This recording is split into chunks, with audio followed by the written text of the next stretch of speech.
Jack. Hey, Jack. So, um, I thought I would have Brahmatirtha, who you all know, interview me and see if he can. It's like stump the guru. See if you can, ask a question I can't answer. So, so Brahmatirtha, yeah, that way we could like talk about trying to push forward Prabhupada's movement. Hey, Madri, luego en España, ¿verdad?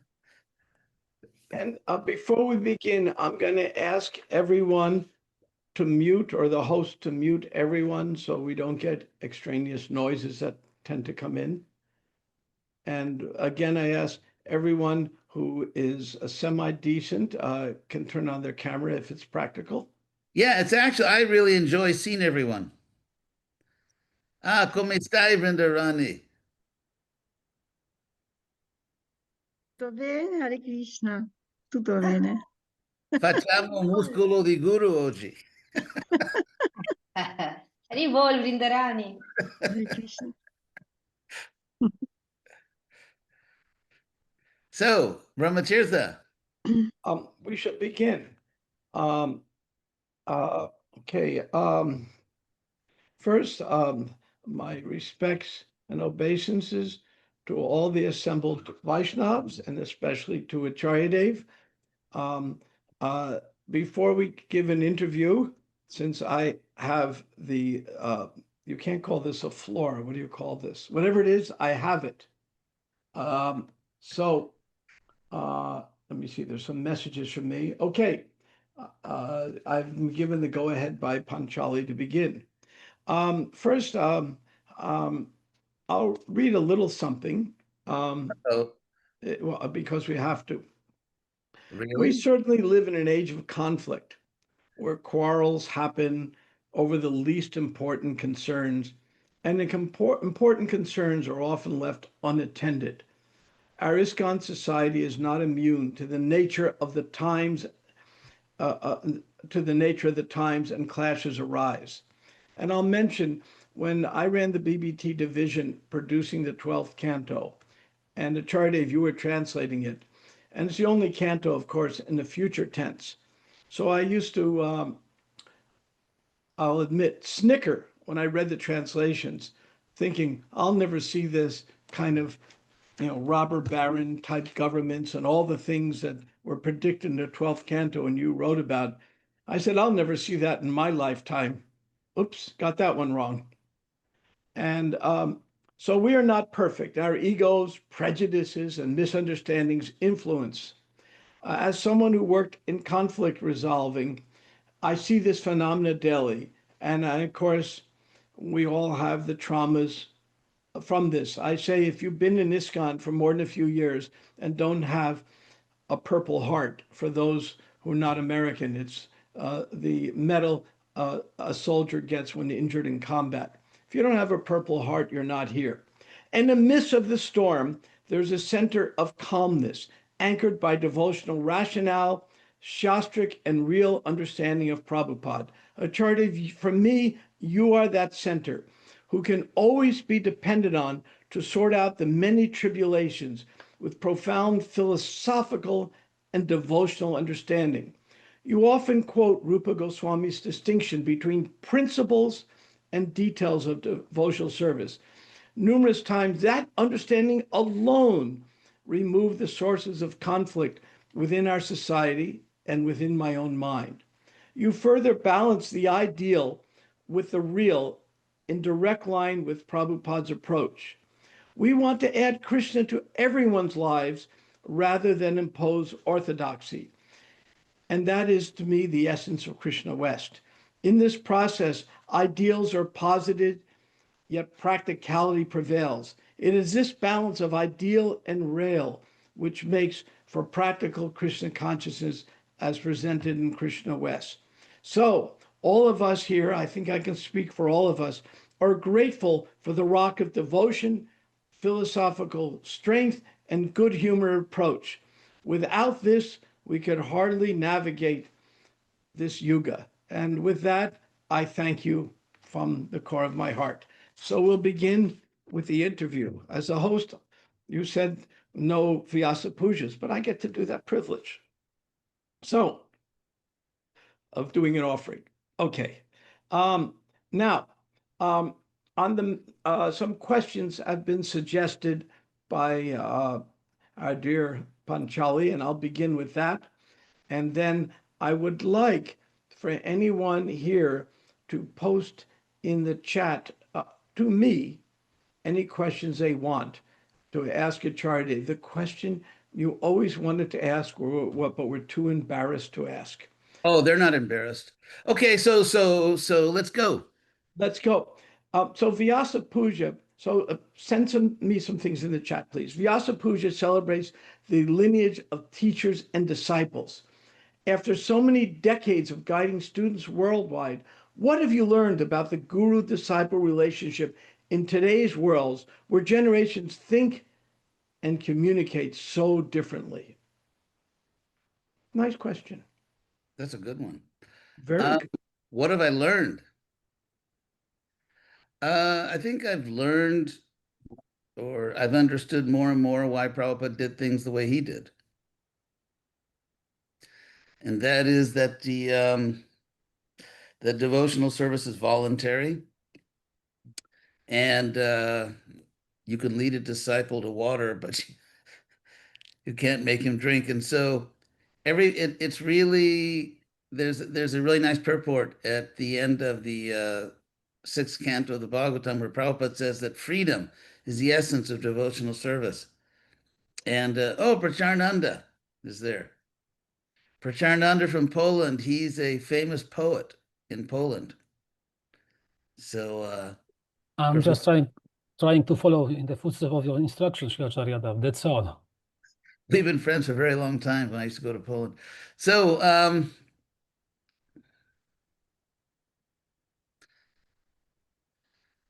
I think I've learned what we've all learned. I think everybody that's trying sincerely to spread Krishna consciousness, if you stay in the battlefield long enough, you learn things.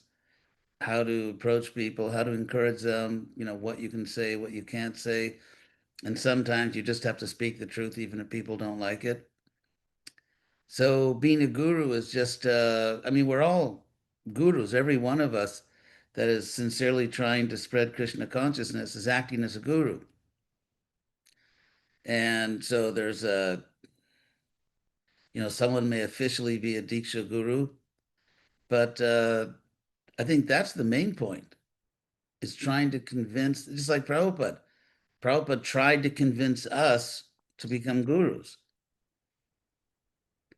Prabhupada was very practical, very conscious of the fact that he wasn't going to be in this world for a long time. Especially Prabhupada being on the spiritual platform understood how short time is, especially in Kali Yuga. And so I think I've learned what Prabhupada has taught us by example, and I think we all have to learn it. We all have to become effective gurus.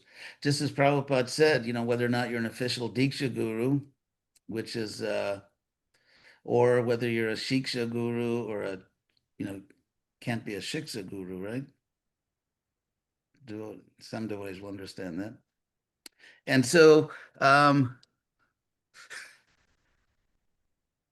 yes, we all have to be gurus. Otherwise, we're not paying attention to what Prabhupada was saying.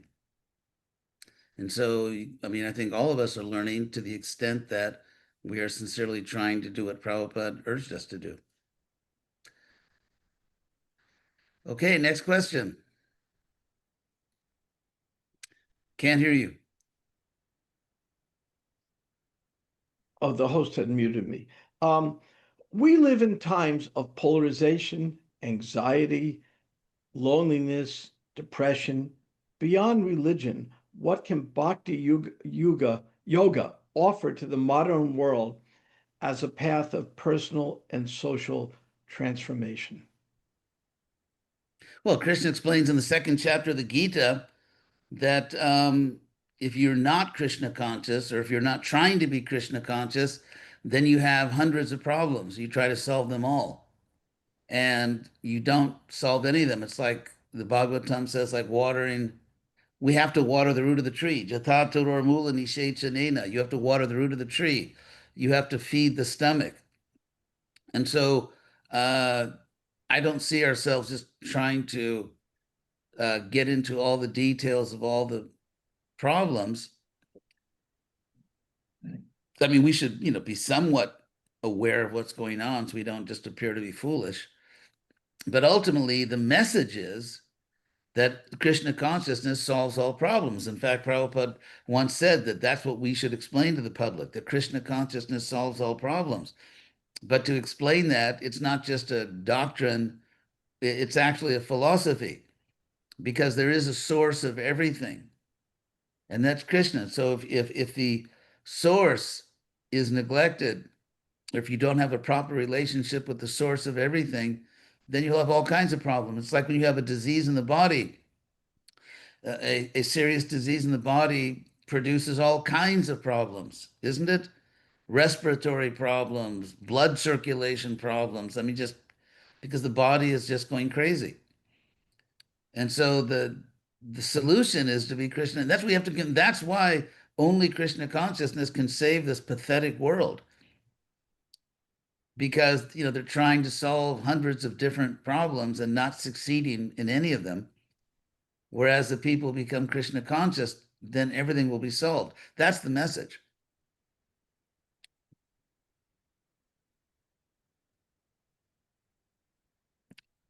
Demute. Another question. Prabhupada gave you certain personal instructions.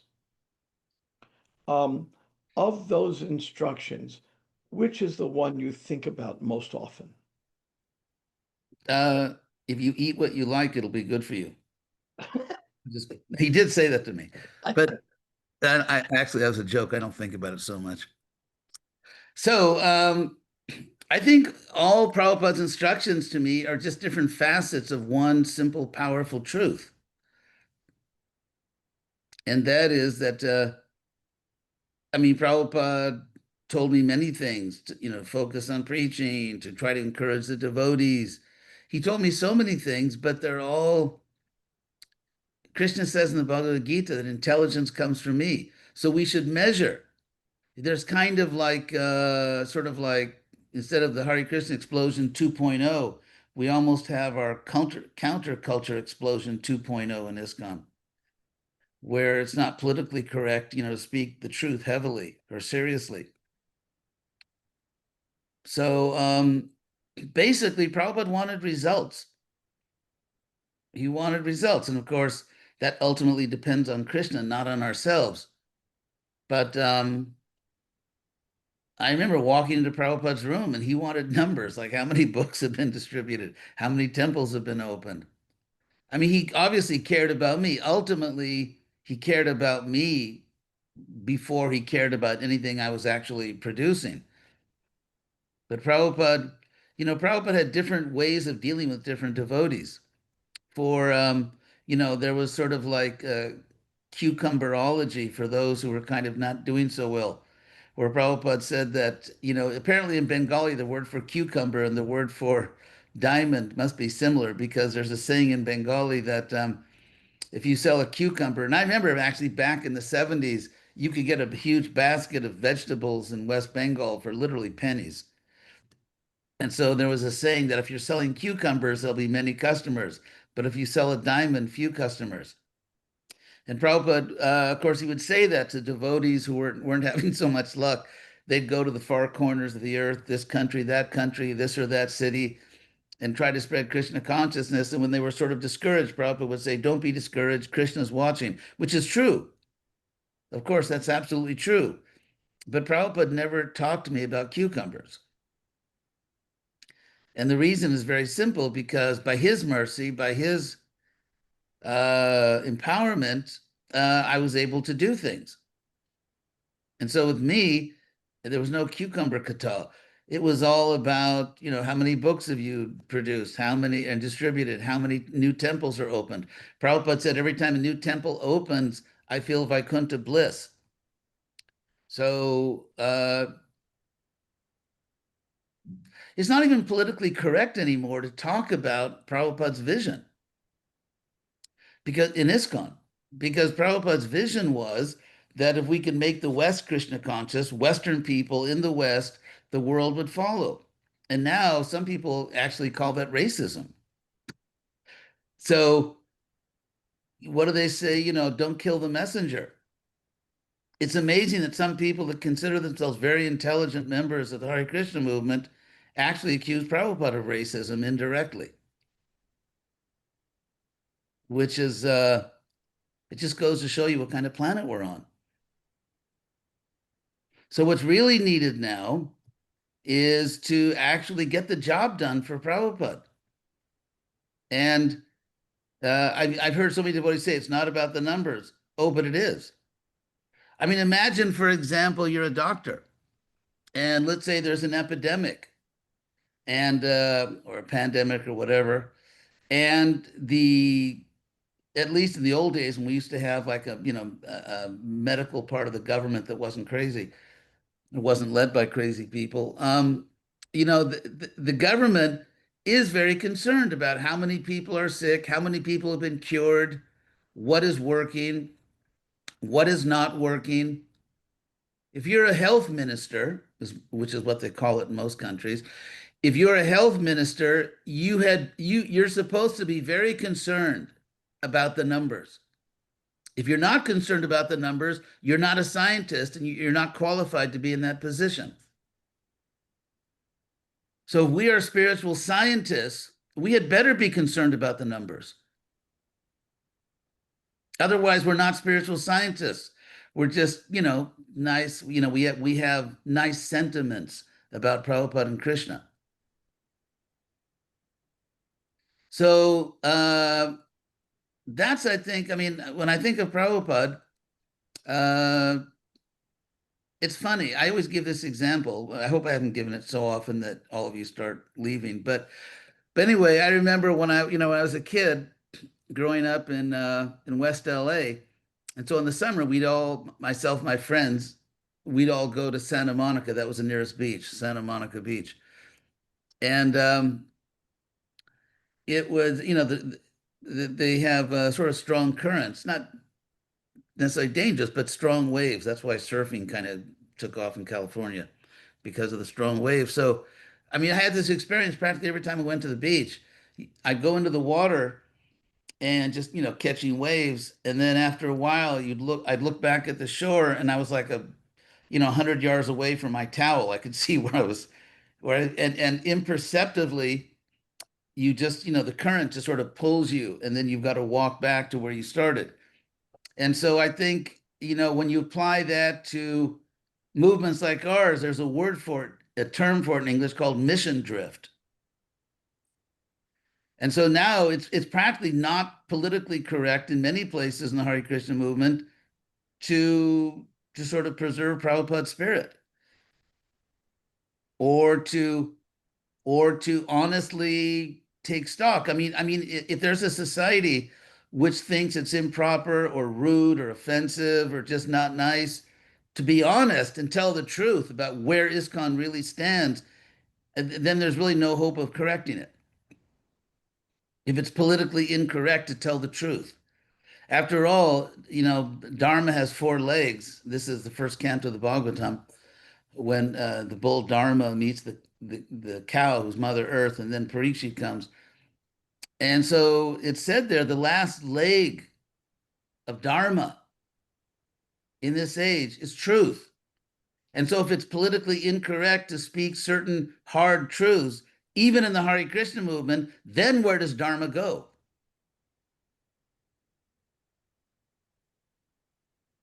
So also it helps that I've reached a certain bodily age where people my age, don't care who they offend. So that also is a plus.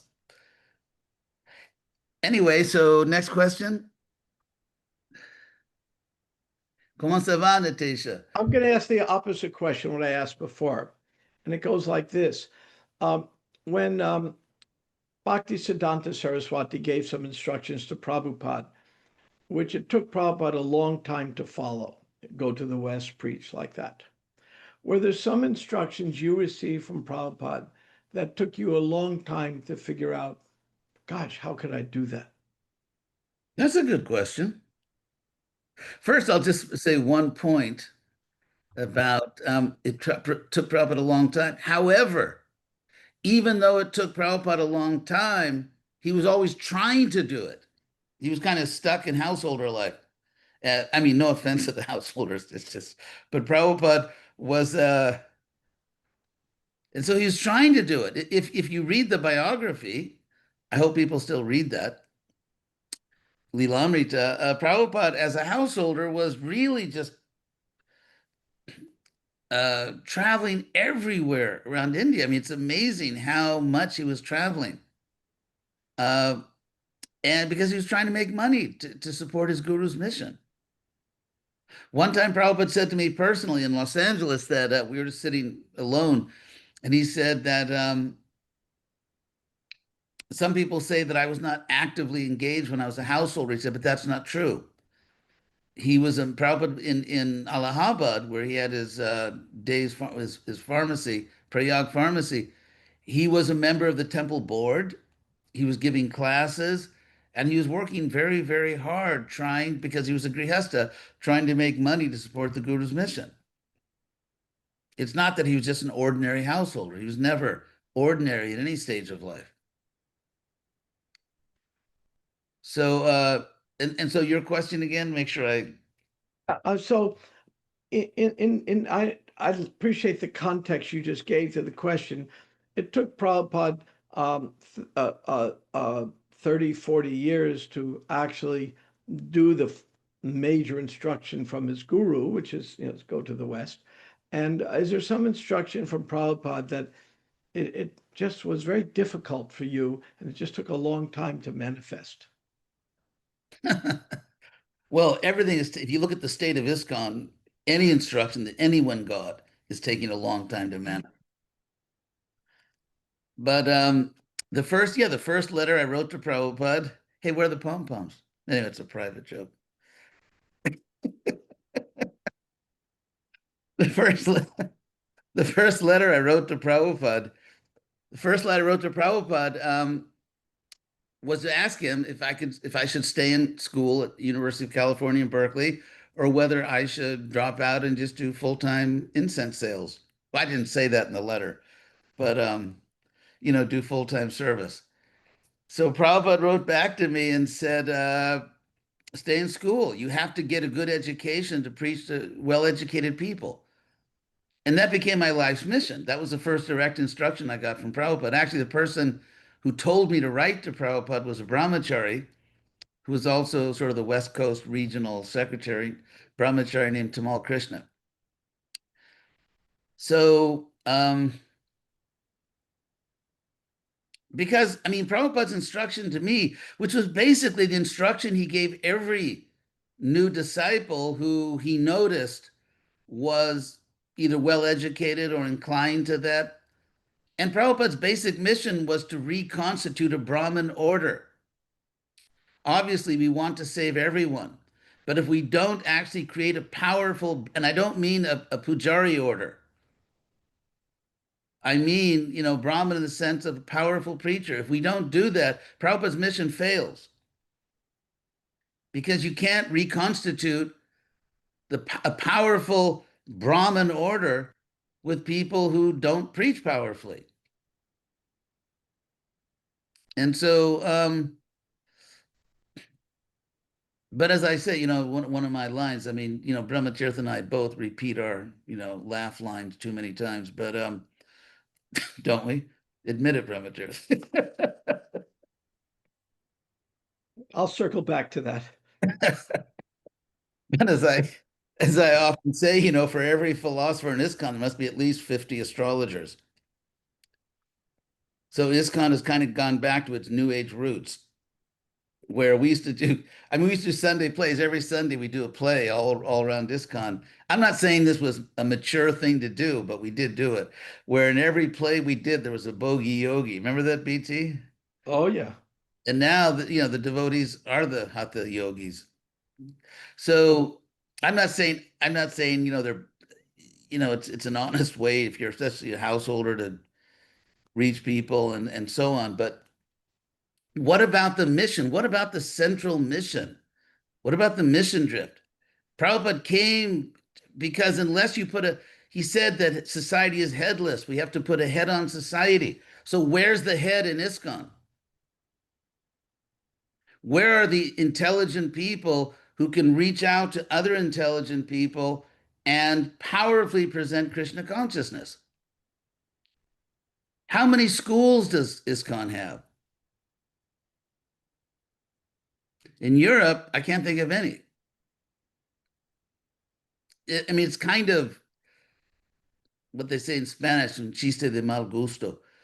It's, I mean, imagine we're supposed to be the new Brahmin class, Vaishnav Brahmins who enlighten the world. And in all of Europe, which has practically twice the population of America, there's hardly a single serious school. In Latin America, where there are thousands of devotees, no schools. In North America, there are two very good schools in Dallas, actually three, two in Alachua and one in Dallas. But where is the ISKCON? I mean, ISKCON tried to have one seminary, what they call it, Bhaktivedanta College, which ended up closing. ISKCON can't, so where are the Brahmanas?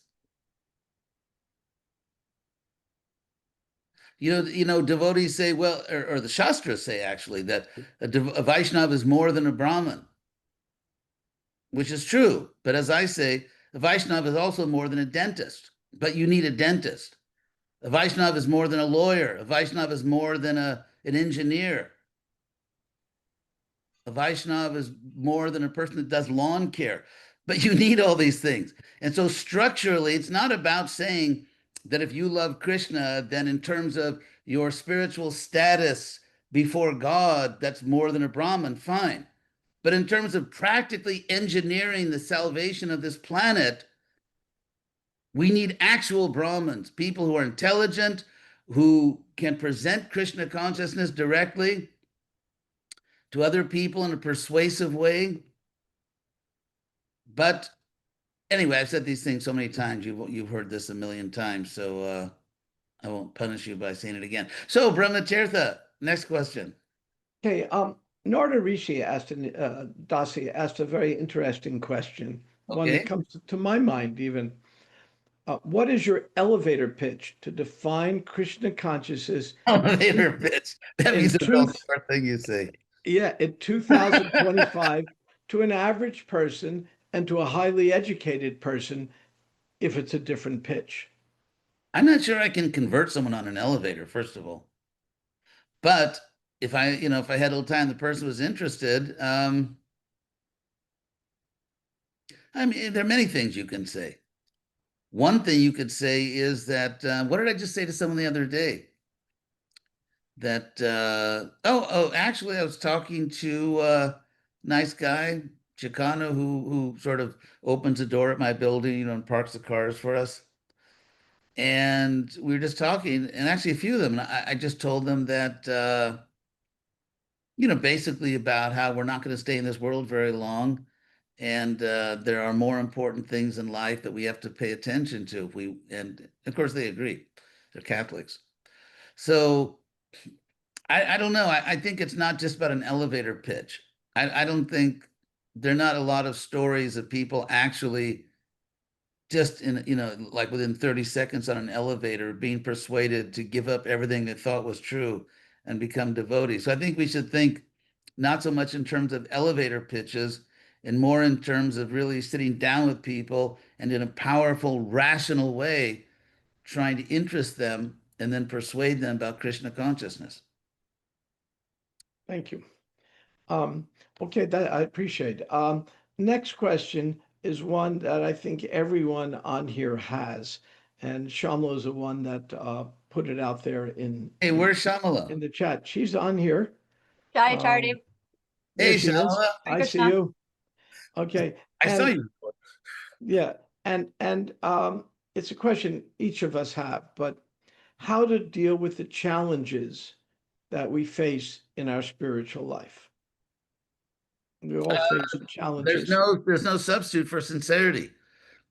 You know, this is a very difficult age to be on this planet. So I think we just have to really, the more we struggle, the more we have to we have to intensify our chanting. And actually our main way of praying in bhakti yoga in this age is called japa, which is usually the first casualty when one is not doing so well in their bhakti yoga. I always say this because japa, if you compare it to other devotional practices, has the smallest payoff, if there's any payoff at all, in terms of material play. Like, for example, you can be the most fallen devotee in the world, but you will show up for the feast.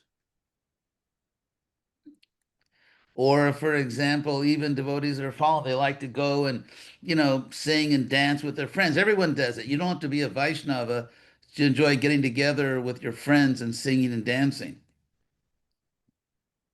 And so if you think of kirtan or prasadam, things like that, even if you're not very Krishna conscious, you can still get into it. But if you're not Krishna conscious, what are you going to do with japa? If you're not Krishna conscious, or if you're not really trying to be Krishna conscious, then japa really is going to not attract you very much. And yet, japa, that's why it's so important, because in japa, you can't think that you're enthusiastic about Krishna consciousness when you're really just enjoying a feast or enjoying getting together with your friends or just, sort of some wild dancing or banging on the drum. There's no real material payoff for japa, and so therefore it's the best test of your Krishna consciousness. And so I would say, yeah, I think, as I always say, and as probably many of you have heard so many times, it's your personal quality time with Krishna. So if we don't want to chant japa, we're basically saying is that Krishna's inviting you. The most important person in the universe is saying that, I'll personally spend some time with you, the original guru of all gurus, the only person in the universe that can really solve your problems. I mean, we can express support. We can be a little devotee support group and give you sympathy and, all that. But in terms of someone who actually has the power to change your life and has the power to fix whatever problem you have, that's Krishna. So I think there's a kind of tragic irony in the fact that people who have troubles or just not having a great year in Krishna consciousness, they give up the one thing that could solve all their problems. And so I'm a big fan of japa because it's Krishna. It really is Krishna. He really is present in his holy names, and that is your personal private relationship with God. And if we don't take advantage of that, then we're not going to, what else is going to really take us there? Thank you. Very focused. Devalia asked a question that I'm Oh, sure, yeah, I'm sure is on Savior of Wisconsin. yes, other people's minds. Is it important to take a pilgrimage to India to honor Prabhupada and the Parampara? Uh, that never occurred to me. I think it's important. Well, first of all, I mean, it's nice if you have the right consciousness. Um, I think obviously the most important way to honor Prabhupada is to give him what he most needs from us. So it's nice. I mean, I've had very, very powerful spiritual experiences in India, Mayapur and Vrindavan especially. Very, very powerful spiritual experiences. So, but I would put it differently. I mean, I think going to holy places, what all the scriptures say is that going to holy places can help to purify you. But if you want to honor Prabhupada when his, Western mission is just in shambles, I think that the way to honor Prabhupada is to give him what he needs. If Prabhupada came back right now and saw that all these temples he opened and gave his life to maintain had basically were doing very, very little Western preaching, which was his whole strategy to save the planet, I don't think Prabhupada would turn to you and say, hey, why don't you go to India?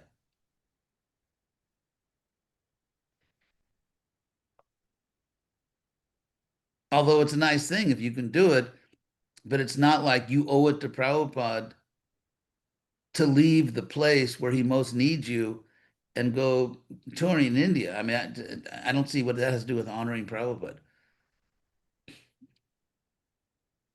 Okay. Your comment on japa has generated some good buzz in the chat. Can you monetize that for me, BT? I know Roshana commented that she doesn't hear it spoken of that way. It is refreshing. Lilavan asks, how can one improve the taste in japa? Sometimes there can be difficulties chanting japa or Gayatri. How do you improve the taste? Yes. Well, it's very simple. Give Krishna taste. Krishna says in the Bhagavad Gita, I reciprocate with everyone. Precisely reciprocate. So if you're not getting a taste in japa, then that's two of you, because Krishna is not getting much taste from your chanting. And so the point is not if you think about how can I get a taste, no, you should think, how can I please Krishna by my japa? And the moment you please Krishna, the taste will come. Excellent. Perfect. Then we have a question, and I won't mention Sarvatma's name. Um, I didn't mention.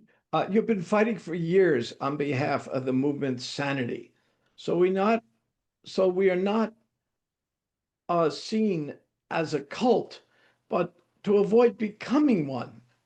How are you able to keep your enthusiasm unabated in spite of the many deterrents and opposition?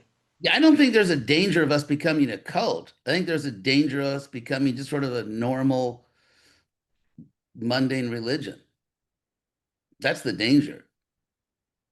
I mean, I always say that I remember when I first joined the movement, we used to always say things like, you know, that the Hare Krishna movement is different. It's not just rituals, and it's a spiritual science. And so now, and frankly, in many places, we become the religion we left to join ISKCON. So, yeah, that's I think the real point. Okay. Another interesting question comes. We have someone very interested in Krishna consciousness. They haven't experienced japa. How would you explain to them, hey, try this? I would just tell them the truth. I'm not into manipulating people, like really clever things to say. What I like to do is just tell people the truth. Of course, you try to say it in a nice way, but just tell people the truth. It's not about manipulating people. ISKCON is always into manipulating people, like try this line, try that line, or like bait and switch. Give them the food and don't let them know what it really is. Or I think when we start treating adults like adults, maybe they'll respond. So I just tell people that, of course, I try to say it in an intelligent way so that it makes sense, a philosophical way. Because when you make the claim that Krishna is present in his name, it's an ontological claim. And that's why if devotees, spent a little more time with philosophy, they might be able to explain things to people philosophically. There's a very powerful philosophical explanation of why Krishna is present in his name. It's not about just, we have faith in that. And so we want you to believe this just as we believe it. I mean, God, who wants that? I mean, some people, I guess, but you can get the wrong kind of people with that kind of approach. So I think we need to attract intelligent people. We need to tell them the truth intelligently, philosophically. That's why ISKCON should not merely be, building grand temples where we can do more and more elaborate, opulent rituals. We should be doing what Krishna says explicitly is much more important than that. I always, and you probably, some of you heard this a million times, so don't sue me. But everyone quotes. It's like the great verse that everyone quotes is that 434 Tadvidhi Pranipade. Just try to learn the truth by approaching a guru. But no one talks about the previous verse where Krishna says what you learn from a guru. What you learn from a guru, and he also says in the next verse, 435, tells other important things you learn from the gurus. But what you learn is that much better than performing rituals like Artik, and I don't mean that as an insult to Artik, but it is the quintessential ritual as defined in the Bhagavad Gita, where Krishna talks about Dravya Maya Yagya, which means worshiping me with material paraphernalia. It can be an abhishek, it can be a puja, which we should do. I'm not saying we shouldn't do it. I'm not saying it doesn't help. I'm just saying that, well, I'm not saying anything. Krishna says in 433, there's another way to worship me, which is much better. And that much better way is by teaching and learning knowledge. And the word Krishna uses to say it's much better is Shreyan. Shreyan is the comparative degree from the word Sri. Sri means beautiful or fortunate or fortune. And very Sri in Sanskrit is Shreyas. That's what Shreyas literally means. It's just the higher degree of the word Sri. And so if you look at that verse of Bhagavad Gita and then look at ISKCON and follow the money trail, how much money spent for rituals and big temples, how much money spent for building schools and educating people. What do they say? Read it and weep. It's just, those are the facts. Those are just the facts. Sarvatma has, thank you very much, very straight up. Sarvatma has a follow-up, and the follow-up is, with all the difficulties we see in ISKCON, how do we keep our enthusiasm? You should be enthusiastic about your service. I'm very enthusiastic about what I'm doing. Rising tide lifts all boats. So somehow or other, through Krishna West, through books, through the Bhaktivedanta Institute, if we can really start to powerfully spread Krishna consciousness, then that's the solution. So we have to be enthusiastic about our service. My enthusiasm doesn't depend on what happens in some Hare Krishna temple somewhere in the world. I wish them well. I pray they do very well, but my enthusiasm depends on what I do. The extent to which I can do my service properly. That's my enthusiasm. Otherwise, if you base your enthusiasm on what other people think or say, you are making yourself vulnerable. I think one of the craziest expressions I've ever heard is thank you for making yourself vulnerable. I mean, who in their right mind would make themselves vulnerable? Because if you reveal your mind to someone, it's someone you trust. It's someone you trust, someone who has proven themselves to be a true friend. Or if you base your I mean, the whole point is Krishna says in these amazing existential verses in the Gita, chapter 6, text 5 and 6, only you can make yourself happy. Only you can make yourself miserable. Your fate, your destiny is in your hands. It doesn't matter. Like, as far as I'm concerned, of course, I'm blessed to have many uh, dear associates, either disciples or, well, God brothers.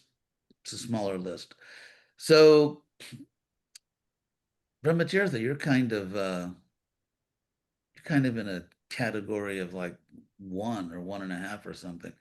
Anyway, so how could my happiness depend on what other people do? If I do my best for Krishna, if I'm faithful to Prabhupada and Krishna, I don't deviate. I don't, take my foot off the accelerator.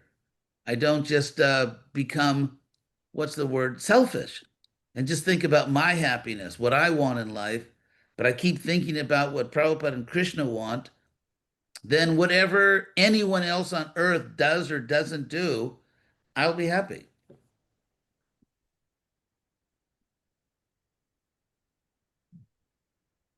It's a very important answer our, in fact, there was another question I was asked. Um, uh, what makes you happy in Krishna consciousness? You've already answered that question, that we actually own our happiness. It's not external. The happiness comes from Krishna. And the way you become happy is make Krishna happy. If I'm not happy, if I say, why aren't I happy? That's the wrong question. The right question is, why is it that at this particular moment, I'm not making Krishna happy? That's the essence. So we have another question from either Ramananda or Leela. I don't Hey, know which. Ramananda and Leela, the dynamic duo. Yeah, I guess Hi, Acaryadeva. they both get to be Batman, right? I mean, there's yeah, there's one of and and they have that image pretending they're in England. yeah. Yeah. If the thesis of our current age is individual psychology, which arguably has led to loneliness, what would be the antithesis? What would the antithesis look like in terms of practical preaching strategy? The antithesis of what again? Ramananda, you unmute and expand. Yes, thank you, Sheila Acaryadeva. So, individual psychology in terms of a kind of it's each person and my feelings and what's going on for me, and that's arguably led to kind of loneliness, becomes very isolated. So I'm wondering if that's where all the energy is, how to kind of what would the antithesis of that be, and how would that relate to Yeah, the preaching? antithesis would be reality. The reality is that I, as an independent, autonomous being, don't exist. I, as part of Krishna, I, as a person, I have, of course, certain freedom and because Krishna's given it to me. I mean, the amazing thing is, even though Krishna is infinitely greater than us, he actually respects us and he respects our free will. But if I think that I exist independently so that I can think of myself without a larger context, then my thinking is delusional. I'm trying to do something delusional. It's like saying I'm going to jump over the moon or something. Actually, you're not going to jump over the moon. And so trying to make yourself happy, you as a separate, autonomous, freely existing being, is impossible because there is no such being. The only kind of being that exists is one that's part of Krishna. So the first thing is take on a project which is based on reality and not delusion. And so, yes, you're right. You're absolutely right that, all this, it's interesting because when Western civilization, as it did, especially the so-called intellectuals who were just a disaster, they're just like just a walking disaster, the so-called intellectuals, some of the most foolish people ever born is what you would call, Western intelligentsia in the last few centuries. And so if you're willing to reject God, then then you can easily reject anyone else. I mean, that's the big one, right? Rejecting God. If you reject God and you deny you have any obligation to a creator, then to reject other people is just is very easy. And so that's why relationships are disintegrating. Parang Shreya, wie geht es dir? Hare Krishna, Srila Acaryadeva, all rise to your Vyasa Puja. Hare Krishna. Vielen Dank. So, Next, well, we have So- I have more, but we have a queue of questions from okay, the so peanut gallery. Ramananda, did that answer your question? Where did he go? Yes, wonderful. Thank you very much, Acharyadev. Brilliant answer. So next. Okay, Kalindi Presta asked, Oh, Kalindi Presta. She's a very good devotee. very good. And she asked a very good question. A couple of decades ago, you wrote in a paper something to the effect that with the institutionalization of the guru, there is a risk the guru's power over the disciple can weaken and he might not be able to be as heavy. Do you think this has happened within our society? And how can we ensure that we aren't watering down instructions? That's an interesting question. I Thanks thought for so. reminding me what I said. It reminds me of the catastrophe of Soviet governments, where the children really belonged to the government, not to their parents. And so there are boundaries. In other words, the idea the guru has to have the freedom to raise a spiritual child, that can be taken too far, or it may not go far enough. And so it's really about finding balance.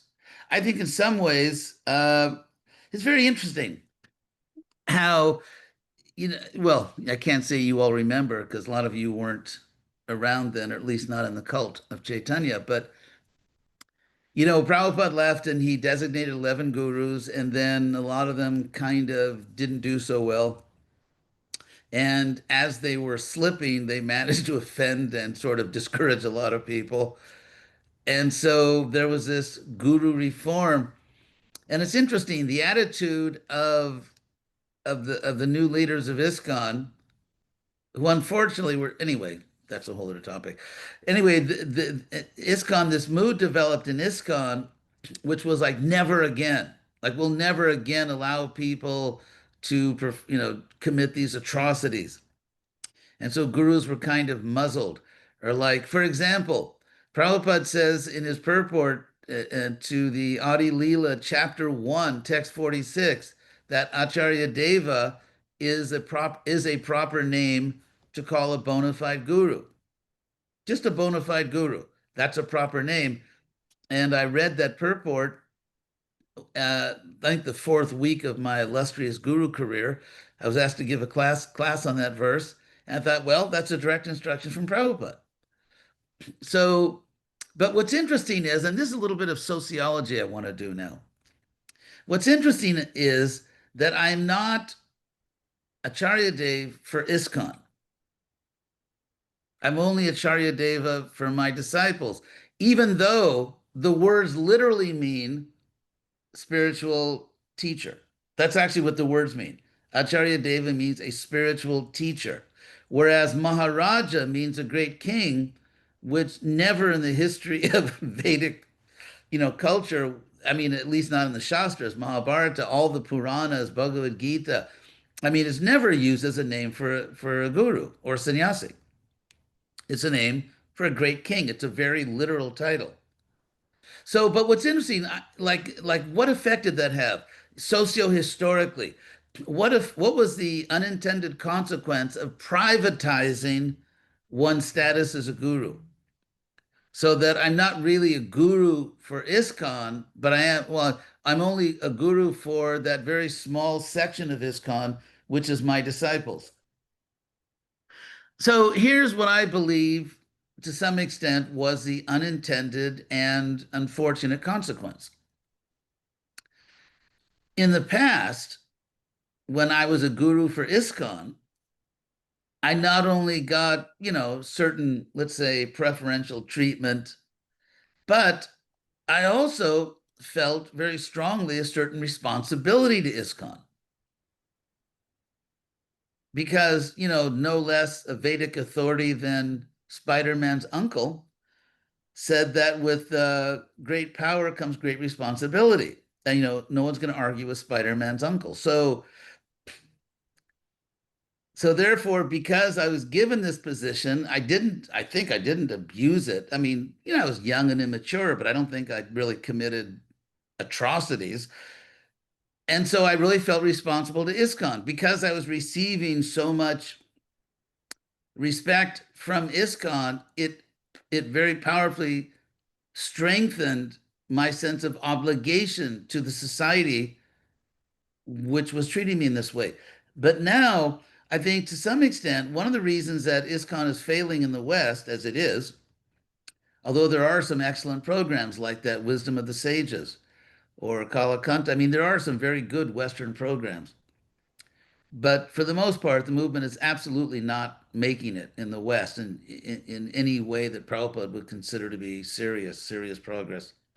I think one of the reasons is that ISKCON sort of divides into these little like warlord, and this is not meant to be like negative about gurus. I'm not criticizing gurus, but it's like all these little movements, like, my disciples or someone else's disciples. And I don't mean to say the gurus are sectarian or the guru, that's not what the point I'm making. But if you're a young devotee and you have a guru that you really care about, and your guru is actually doing his job properly and helping you and preaching and whatever. And meanwhile, in terms of on a level of an emotional level of your feelings, on the one hand, you have this bureaucracy, the GBC, which increasingly really is a bureaucracy. And of course, that's not all the way Prabhupada described it, but that's another socio-historical issue. But on the one hand, you have these GBCs who, for most of what have never really done much for me, or in a sense, that's not fair because the GBC and keeping ISKCON together is really benefiting everyone, but it's not a benefit that most people really feel very much. It's not something they really experience in their life. Whereas the guru may be the person who's actually inspiring me and keeping me in spiritual life and teaching me.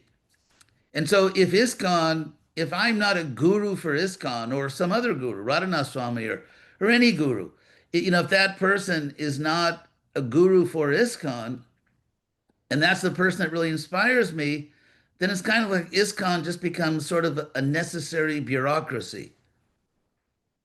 Whereas my real loyalty, my real devotion is for the person that's actually helping me. And in a sense, I can't really help other people outside my circle because if I go here or there, I'm not a guru for them. I'm not a spiritual leader for them. And so therefore, I think it's actually leading to a kind of regionalism where, in other words, rather than bringing ISKCON together, I think that's one of the reasons that the degree of solidarity, which is one of the main symptoms of a healthy society, is that even across community boundaries, because societies are made up of many communities, as a society and not just a community, people really feel solidarity. They identify with each other. They want to help each other. I'd say that's not very strong in ISKCON right now. It hasn't reached a critical point where the society literally disintegrates. That would be a much further degradation. But it has reached the point where, having been in ISKCON since 1969, when I joined the cult of Chaitanya, as Prabhupada said, the level of solidarity is nothing like it used to be. And Brahmatirtha, I'm sure you understand what I'm talking about. I certainly do. I mean, we were all on the same team. Yeah. I mean, obviously there was competition, which Prabhupada liked, but ultimately we really felt that in pushing forward our projects, whether it was a zone or a temple or some other kind of project. Our consciousness was not just individual, it was very much a social consciousness. We identified with ISKCON. That's how we understood ourselves within history and just within the present. So ironically, the privatization of gurus, so has, I think, in some ways, structurally weakened the movement. It was like this, because there was this great fear, like never again, we could never again let gurus have so much influence or be thought of as so exalted in some way, because some of them fell down, so the ones that didn't fall down probably almost fell down, or even if they didn't almost fell down, we can't risk it. To give an example of that, of like not wanting to risk these things, as Brahmatirtha knows very well with all the details, in 1980, actually in 1979, remember, all of you remember that, right? 1979. In 1979, I was in Brazil, and Krishna instructed me, and I know it was Krishna's instruction. No one could ever convince me it wasn't just Krishna, that I had to go back and study Sanskrit to finish the Bhagavatam. It was a direct instruction from Krishna. I was in Sao Paulo in Brazil. And so I began to study Sanskrit, and by his mercy, I was able to do that. And of course, I formed a team. And Gopi Pranadhana rendered very, very valuable help, for about half the time. Then he kind of disappeared into India. But he was very valuable, and Dravida was editing. Rameshwar was helping with the BBT, and Brahmatirtha was invaluable in sort of coordinating these things. And so, just like Prabhupada had a whole team. He had Sanskrit editors, English editors, Rameshwar to produce. But somehow or other, even though I did the Bhagavatam in the same way, I mean, I don't mean the same level, but just in terms of, you know, how the duties we did, in the same way that Prabhupada did, not on his level spiritually, but in the same sort of administrative structure. And yet I didn't do the Bhagavatam, it was done by a team. And then a BBT trustee years ago admitted to me the reason they told that lie to the world. I mean, it's not a lie, it was a team, but I actually did the final translation of all the verses and all the purports by myself, except for the last 10 chapters, the 10th canto. I wanted to honor Gopi. So I asked him, you can do the last 10 chapters, the 10th canto. Otherwise, everything else, over 90% of it, I did it. And so why did they, and there's still people who, probably most of the people in ISKCON think it was just done by a team. And there's not really an author. And so they told me the reason they did that is because so many gurus were falling down that if I fell down, it would be a big mess. They'd have to retranslate everything. They just didn't want the trouble. So they decided to tell people a story, tell the public a story. Having been there through every moment of that, I can say without a doubt what you're saying is the accurate history. So if you think about it, everyone knows who the Pope is, right? Everyone knows who the Pope is. How many of you know who the current president is of the Methodist Church in America? How many of you know who the leader is of the Lutheran Church? How many know? I mean, what I'm saying is, it's by sticking together. So Protestantism, this transformation of ISKCON into a Protestant movement, in a sense, I think it's very much related to the inability of ISKCON at the present time to form large enough entities to actually have an impact in the world. So, I mean, if you just look at Europe with the collapse of the Roman Empire and the disintegration of Germany into little principalities, especially with or of Italy into city states. And so, ISKCON as a movement, another thing that's really impacted ISKCON, made it very difficult for ISKCON to actually be successful in the Western world, is that almost in every major Western city, we basically have an Indian congregation, and their focus is on puja. Their focus is on building beautiful temples. That's what they do. They build beautiful temples. And so, therefore, if you are a Western preacher, you're sort of a footnote to the Hare Krishna movement. You're not, I mean, if you are a Western preacher, if you're a Western devotee preaching in the West, you are not at the center. And I'm speaking now socio-historically. I'm speaking structurally. I'm not talking about, some spiritual vision. I'm talking about just simple sociology. If you are a Western devotee preaching in the Western world, you are not in the center of the Hare Krishna movement. You are in the periphery. And even the Western GBCs, they make decisions. I mean, there's all kinds of problems. The reason I'm mentioning all this is because anyone who has any trust in me, I mean, I hope, you know, I, I hope you have some faith in what I'm saying.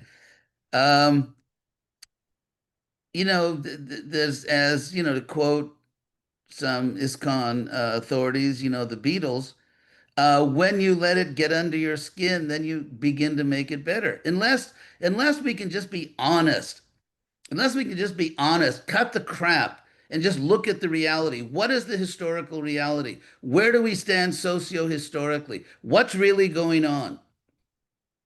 There's virtually no chance of actually correcting this.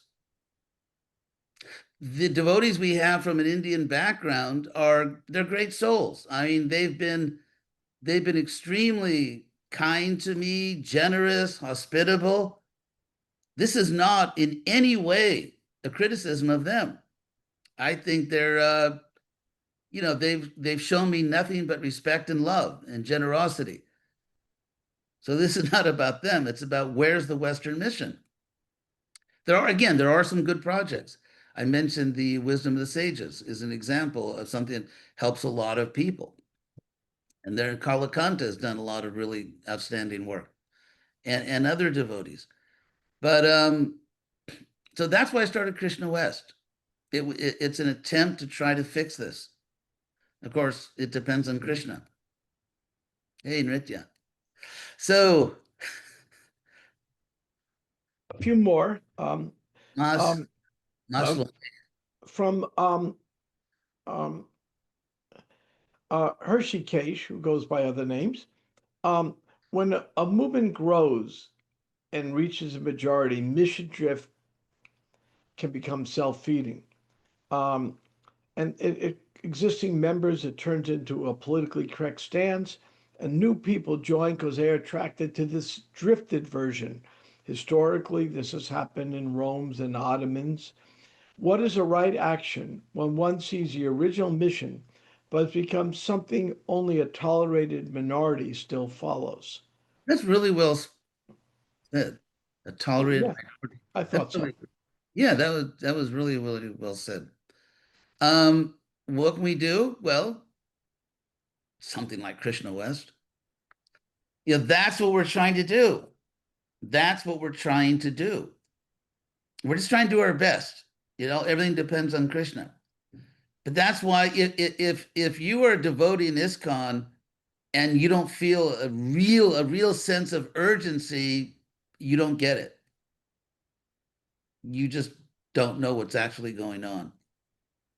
If you don't see the grave historical dangers, and not only that, when, in the unlikely event that I will leave my body someday,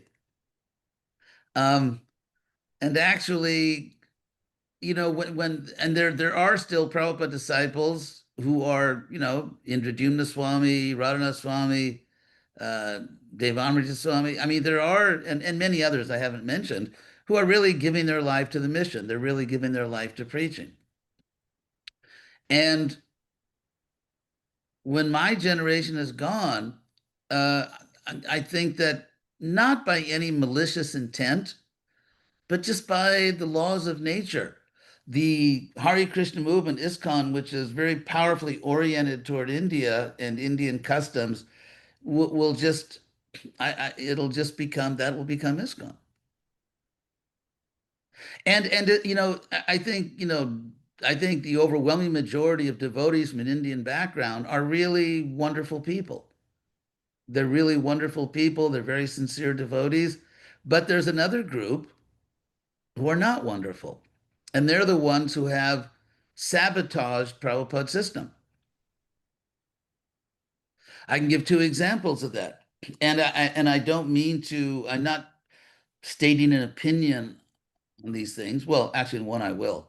There was a case of Vaishnavis becoming Diksha gurus, which obviously is absolutely necessary if our movement is going to be relevant. And plus, they deserve it.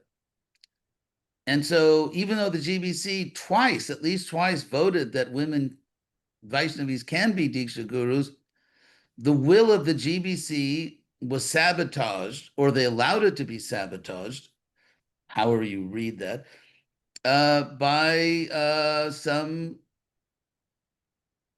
I would say, bad people, in devotee clothes in India.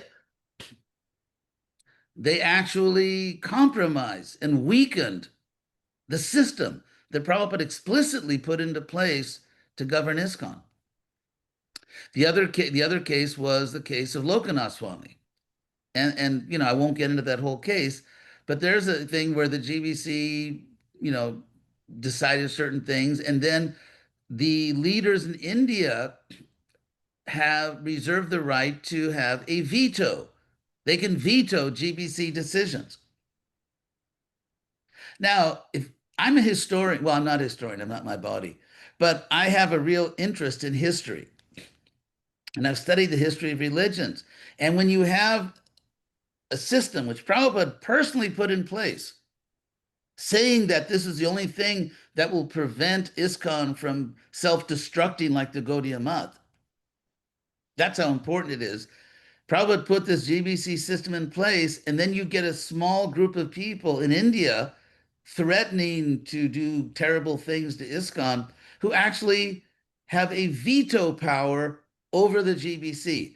Now, if you don't think that's really serious, then I guess you've never really taken history very seriously. So the International Society for Krishna Consciousness, maintaining a balance with a powerful movement in India, which is absolutely necessary, and a powerful movement in the West of the Indian diaspora, because they really are great souls, and I only have respect and appreciation for them. But if on the Western side, it just becomes a very small thing. And as I said, I've said many times, there are some outstanding Western programs, but not a lot of them.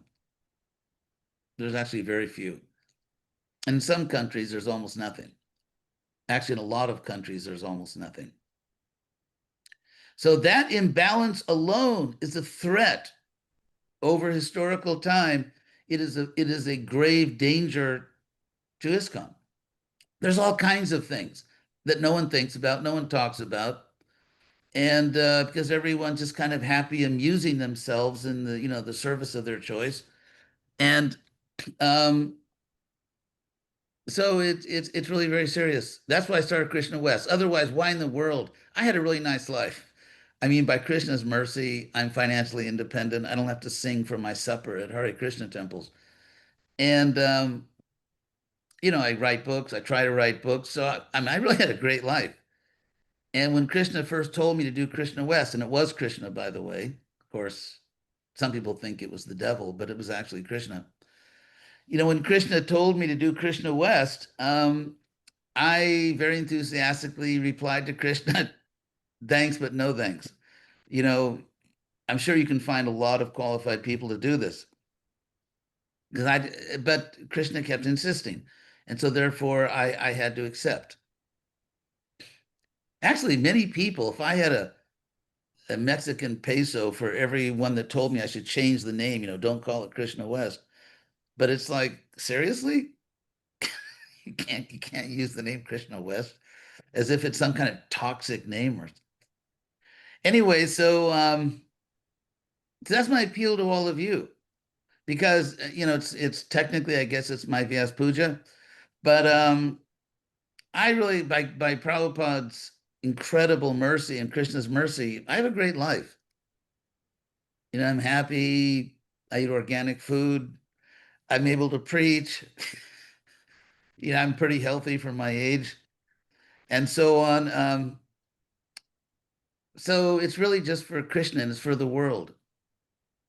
So anyone that can step forward and help Prabhupada to save his mission, or at least save it in the form that he established it, I'm sure we'll get great mercy from Prabhupada and Krishna.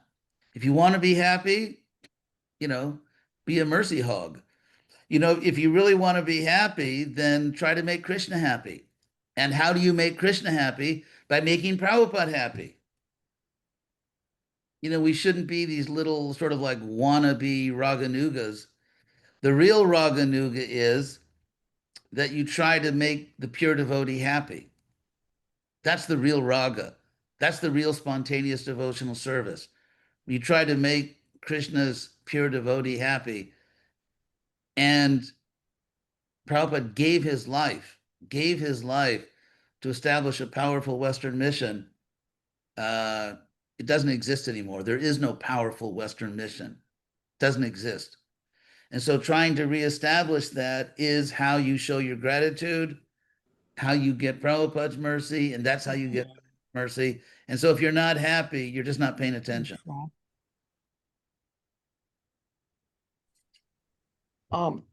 Yes.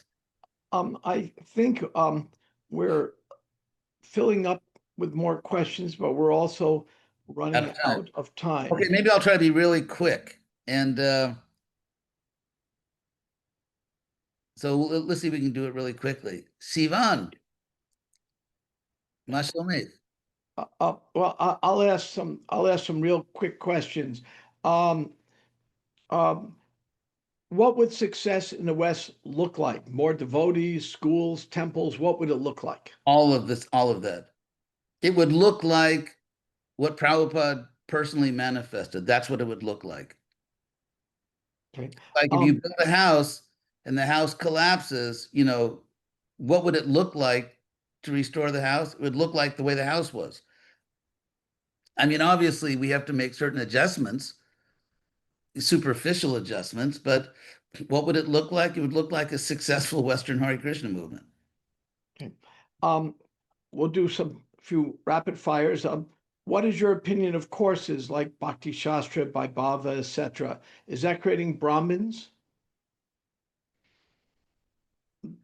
My concern, I haven't really studied the curriculum. I have strong suspicions about the curriculum, but I think a Bhakti Shastra course should teach people to understand Shastra in a way, or in a way that empowers them to present it to intelligent people and push forward the mission. If you learn Prabhupada's books in a way that you can only give classes in Hare Krishna temples and you can't persuade intelligent people outside, then I think that's not the point.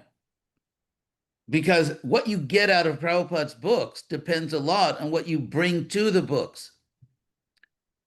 I found the more I studied, the more I had all kinds of issues and questions that I could bring to Prabhupada's books. And then I found the answers are there. But if you don't know the questions, you won't see the answers. And if you're not trying to reach intelligent people, you won't know what the questions are. So I think these Shastra courses should not just teach people to preach to the already converted, which is also valuable to keep, devotees in shape, but empower devotees to fulfill Krishna's real mission. Okay, True Blue wants to know what would the world look like if the spiritual science expanded into the world in terms of politics, the environment, science, etc. True Blue, that's good. What would it look like? It wouldn't be as clinically insane as it is now. You wouldn't have all kinds of evil people running countries. Um, it would just it would look like a planet that wasn't going completely insane. Okay. I'm going to end with one more. Chandrasekhar actually reminded me to ask this, and I think it's a good way to end. There are a few more questions. I would urge people to Monsieur Shekhar. send it off privately.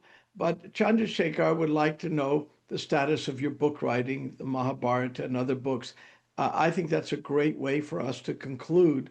I might add, for personally those who haven't read Great Bharata or Justin Davis or the Gita Guide, you got some good reading in front of you. Go for it. It's really good. Thank you. They're all going really well. I'm also doing the book. Just really, I'll just take 1 minute because I know it's getting late, and that is the Bhagavatam is widely recognized by mundane scholars as a masterpiece of world literature. Just as literature, it's like amazing, and even atheist scholars say that. And so, what I'm trying to do, I'm translating the Bhagavatam. I finished the first canto and a lot of the second canto, and we plan to publish it in the next few months. Um, is do a translation number one, which is strictly literal. Prabhupada's translation style, which by the way I defended in a talk I gave at Harvard, which Harvard published in a Harvard publication. Prabhupada's translation style is very traditional. It goes back to Sutta, it goes back to where Sutta actually says to the sages at Naimisharanya that I'm going to teach you what I heard from Sukha. When Sukha spoke to Parikshit, one of the people in the audience was Sutta Goswami, as Prabhupada calls him. And so Sutta tells the sages headed by Shonaka, I'm going to teach you, I'm going to tell you what I heard, yatha dhitam yatha mati, which is, this is the end of chapter 3, I think, which means I'm going to give you literally what I heard from Shuka, but also according to my realization. That's actually what it means. And so giving a presentation of the Bhagavatam, which is literal, but also has all kinds of realization in it, that goes back 5,000 years. So that's what Prabhupada did. However, I think there are many, many intelligent Western people that could be attracted to the Bhagavatam as one of the great works of world literature. And so what I'm doing is I'm translating it very literally, very, very literally. So what you see is what's exactly what's in the Sanskrit, and in a literary style to actually, as far as possible, transmit to the reader the incredible literary art of the Bhagavatam. And most of the, almost practically all the devotees who have heard it, that read it to, it's like a completely new experience of the Bhagavatam. So I'm doing that, and that's going nicely. And then, of course, Panchali and her team are very kindly publishing that. So, and then Great Bharata Volume 2 is going really well. It's really starting to take off. It's full of surprises. It's full of amazing things.